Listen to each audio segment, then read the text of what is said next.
Hello and welcome to the Service Lifecycle. My name is Lowell Amos. I'm an ITIL expert, and for the next few minutes I'm going to talk a little bit about the service lifecycle of the ITIL framework. In this lesson, we're going to define the service lifecycle and cover some of the basic relationships and ITIL concepts and how the ITIL lifecycle works together. This is an overview of the entire framework from end to end, and we'll talk about how services move through a life cycle from inception to retirement. So what is the idea of a service life cycle anyway? So a service life cycle is an approach to IT service management that emphasizes the importance of coordination and control across the various functions, processes, and systems necessary to manage the full life cycle of an IT service. All IT services move through a life cycle. It's just a matter of how long it takes. The service management lifecycle approach considers ideas like strategy, design, transition, operations, and continual improvement. These ideas align directly to the core publications of the ITIL framework. From strategy, we try and understand who are our customers, what's our competitive position in the market space, what outcomes do they wish to achieve, and how will our services facilitate those outcomes. In the design phase, we get more clarity around the utility and warranty combinations in the specific processes and design aspects we need to consider in order to construct the service. The transition phase is about taking a service design package and translating that into something real that can be moved into operations and making the service available to customers. And continual service improvement is about providing feedback on how that service is performing and adapting to ever-changing business requirements or improvement opportunities. This idea of strategy, design, transition, and operations can be thought of as building a house. From a strategy perspective, you have to decide, based on how you want to live your life, what kind of house or home you would like. You have many choices. You could rent an apartment, a townhouse, buy a condominium, build a house yourself, or purchase a house.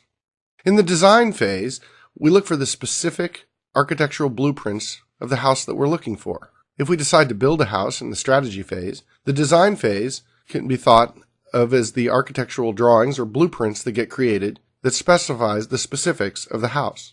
The transition phase would be consistent with building the house. You'd have a general contractor that would construct and coordinate all of the resources and activities that have to occur in order to convert a blueprint to an actual house. And then in operations, that's living in the house. It's running the business. And continuous improvement of the house may consider things like building a deck out back or adding that bedroom because something's changed in your life. Maybe you've had a child. That metaphor, I think, is a good one for the ITIL framework for the construction of services, from strategy through operations, all embedded within a framework of continual improvement and continual realignment of those services to the ever-changing business environment. And that's the idea of the IT service management lifecycle. So let's take a look at it from an ITIL point of view. The service lifecycle scope includes all the processes and activities, roles, responsibilities, value and principles, relationships and interfaces, technology, and implementation guidance in order to meet critical success factors around a services. There are many challenges and risks that oftentimes must be overcome. And the service lifecycle provides good practices from an ITIL point of view on how to develop all of those dimensions of the service lifecycle scope. This is a graphic that can illustrate how the lifecycle works together. The centerpiece of the graphic is service strategy and its alignment to customer. It's understanding those customers and the business outcomes they wish to achieve and making strategic investments in a service portfolio to facilitate those outcomes. From a design point of view, we then need to design the specifics. What are the technology architectures and processes and services that need to be put in place in order to realize that strategy? Service transition is about building and releasing that service into live operations. And in service operations, it's where we operate the service on behalf of the customer to meet and facilitate those business outcomes. And it's where real value is received from the customer's point of view. All of that is embedded in a continual service improvement framework that is tied directly to Deming's Plan, Do, Check, Act continual service improvement model that we covered in a previous lesson. This is a great way to think of the service lifecycle framework. Here's a deeper dive into that specific graphic. On the far left, we have things like service strategy, and there are specific processes and techniques we use to define service strategy.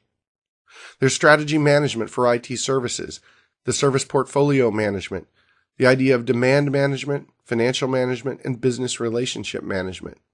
We're going to cover all of those in the service strategy section of this course.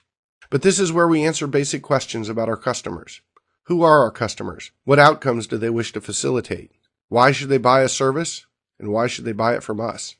Those are strategic issues that need to be addressed in the service strategy phase.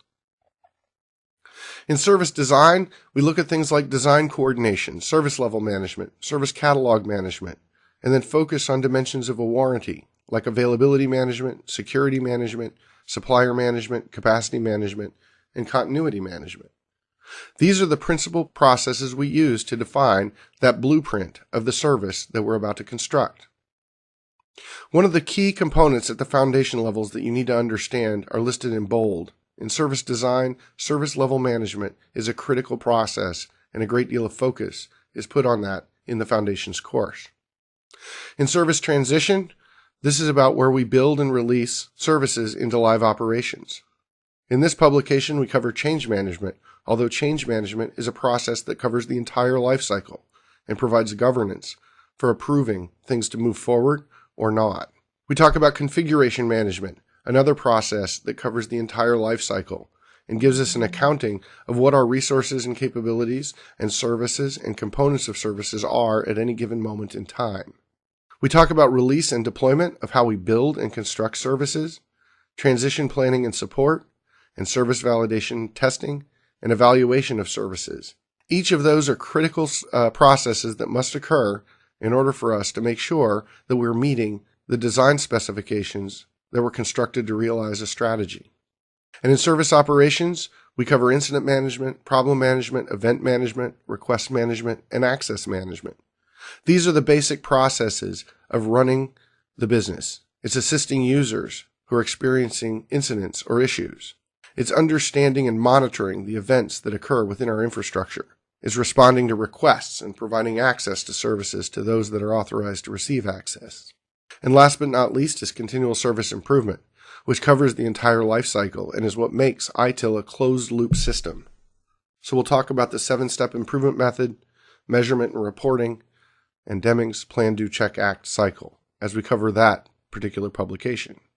From an exam point of view, the examination institutes have chosen to focus heavily on service level management, change management, incident management, and problem management as 4 of the critical processes that are required at the foundation's education.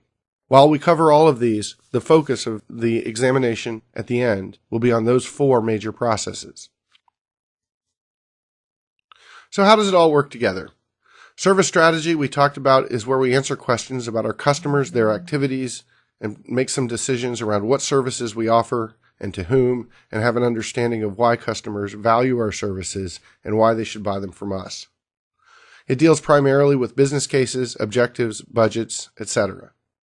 We'll talk more about that in the service strategy lesson, but that is what the service strategy focus is. From a service design point of view, it's about agreeing with our customers about the specific utility and warranty components that are required and developing the design principles to meet those requirements. From the analogy point of view of building a home, it's all about putting together that blueprint so that the customer or home buyer has a specific understanding of exactly what they're going to get. Service transition is about where we build and walk through and test whether or not the service will meet the requirements defined in service design and strategy. In service operations, it's about running the service as business as usual. It's dealing with change requests, requests for service, access and identity management, problem management, and incident management. Continual service improvement is about the ongoing monitoring and measuring of service improvements, identifying improvements in processes and service performance, and taking feedback back into other lifecycle phases. Again, continual service improvement is what makes ITIL a closed-loop system because it gives us insights into how to improve over time. Here are some basic questions around each of the lifecycle phases that it attempts to answer. Hopefully this will illustrate or make it more real for you. A service strategy. Why do we need this new or changed service or process? What are our customers trying to accomplish, and how will our services help them accomplish it? In service design, what will that service or process look like? How will we define the specific inputs and outputs? From a service transition point of view, how do we build and validate that what we built will meet the requirements? And from a service operations point of view, how will we monitor and manage and restore service when required on a day in, day out basis? And from a continual service improvement, how will we manage, measure, report, and develop and prioritize improvement opportunities as they occur? For those of you that have a background in ITIL, from a V2 perspective, the focus was on really about service desk and implementing process and driving efficiencies. How do we manage incidents? How do we handle design? In 2007, with the release of ITIL V3, the focus shifted, and at the foundations level, the aperture widened. The focus in V2, at a foundations education point of view, was primarily around service operations. In V3, that aperture covers the entire life cycle because the focus has changed to become much more customer-centric and trying to understand what are the business outcomes that customers are trying to achieve and how does our service life cycle facilitate and enable those business outcomes to occur. So we covered the service life cycle. This is a short lesson, but I think it's a very important one because it defines the idea of a service life cycle from strategy all the way through operations. And over time, those services that are in operations will eventually become retired and replaced by new, more innovative services that align closer to the business. And that's the idea of IT service management from a lifecycle approach point of view. We also talked a lot about how the ITIL framework ties directly to that lifecycle approach, from service strategy, service design, service transition, service operations, all embedded within the concept of continual service improvement. And we spent a few minutes talking about how it all works together. I think it's worthwhile to take a few minutes to review this lesson if any of it was confusing to you, because it really is the basis of the entire framework. I hope you learned something today, and I look forward to seeing you in future lessons.